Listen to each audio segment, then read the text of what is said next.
Hello, everybody. So, we're going to talk about Atman and Anatman, the self of Advaita Vedanta, this permanent self, that is in fact the ultimate reality is Brahman, and that's what you are, and the no self of Buddhism. Now, the no self of Buddhism, Anatman, began because the Buddha thought we shouldn't get attached to the self. So he was very pragmatic and practical, and said that if your house is on fire, you shouldn't sit around contemplating the fire.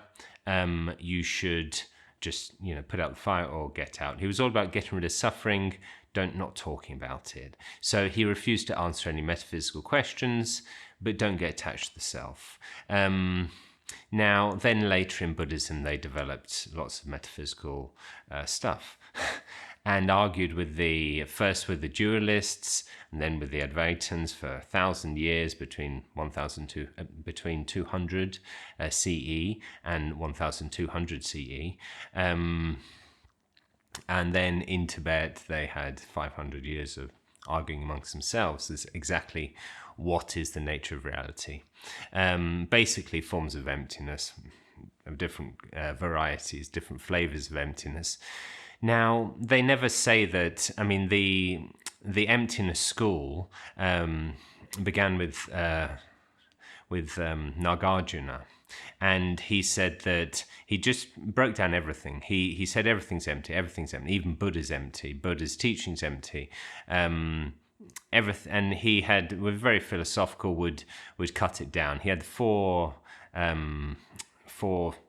attacks. I don't know if they're attacks, but he would say, is the self eternal? The self isn't eternal. The self is not eternal. It's not either eternal or not eternal, and it's neither not eternal and eternal. Did I get it right? So so he just says that none of the options are correct, and things are empty of any intrinsic existence. Everything is interdependent. It does make me question, but if everything's interdependent, then there's something there.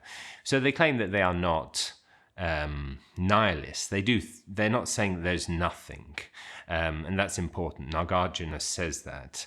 Then later, developed from his emptiness school, we have Chandrakirti, and he is actually the path, the line that the Dalai Lama and all the dominant Buddhism in Tibet follow. So they follow this Chandrakirti's approach, and he has this Madhyamaka school in Tibet. Now, so he has a 7-point attack, 7-point reasons why there is no self. And it's based on he uses an example of a chariot. So the chariot is made up of different parts. In Buddhism, they see that the body and the mind are made up of 5 aggregates, so 5 different things. I won't go through what they are, but basically it's the body, the form, and then different aspects of the mind. And Advaita Vedanta has a similar thing. They have the body and then the subtle body and the different aspects as well, the ego and the intellect. Basically it's that. We're going to look at that and see how there is no self in any of the parts. So first, the first argument is that the self is not in the parts. The self is not the parts. Now, the dualists would agree, the soul, the Atman, the soul is not in the parts. Maybe a materialist might think, but a primitive materialist might think, the body is the self. That's who you are. You're the body. Somebody more advanced might say, no, it's the mind that you are. The brain, basically. So the brain is what you are. That's what, if you froze your brain in 1,000 years and reanimated it, you would be there. It would still be you. But we look at the brain, and the brain is not the self. The brain is a spongy thing. It's not. That's not what we call the self. It's not. That's not wants to have a pizza tonight. although the self probably doesn't want a pizza anyway, but that is not the self. The things are not the self. And Advaita Vedanta and normal dualistic religions agree. They think the soul is separate from the self. The second argument, therefore, is that the chariot is not separate from its parts. And this is clear. With the chariot, you can see it's not separate from its parts.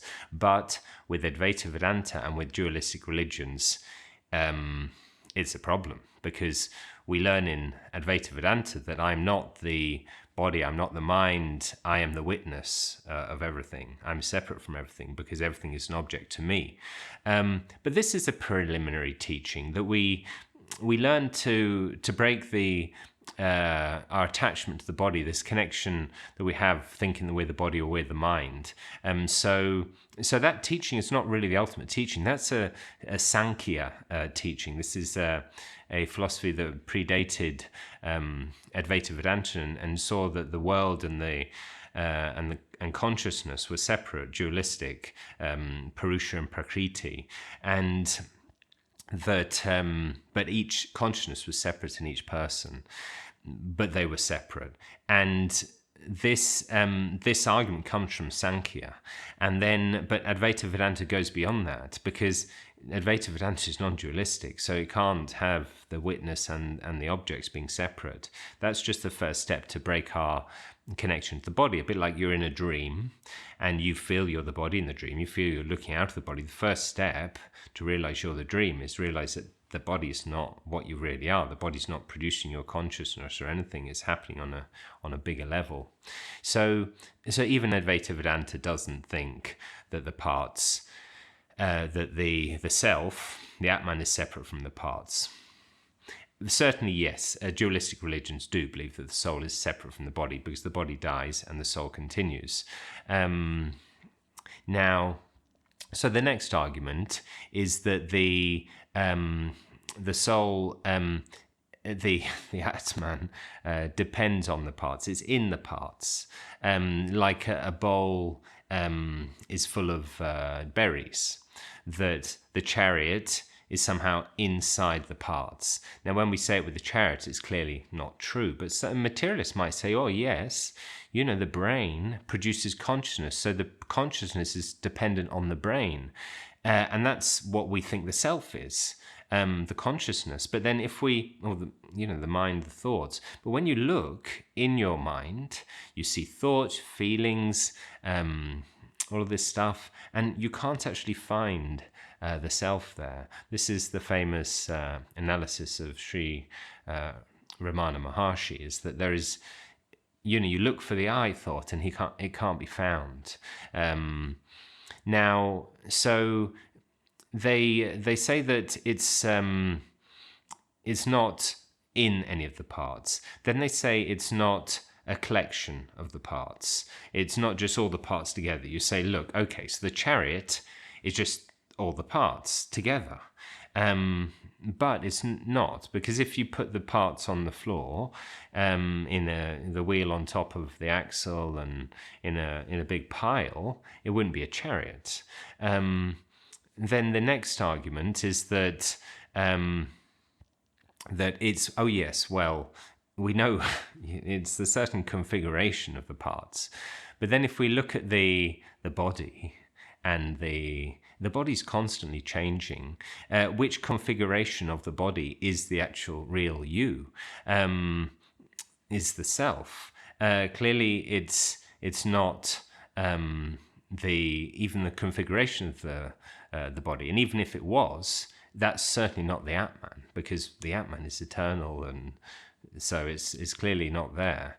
Then the next one is that the chariot owns the parts, like we think that we own the body. These are my legs, these are my arms.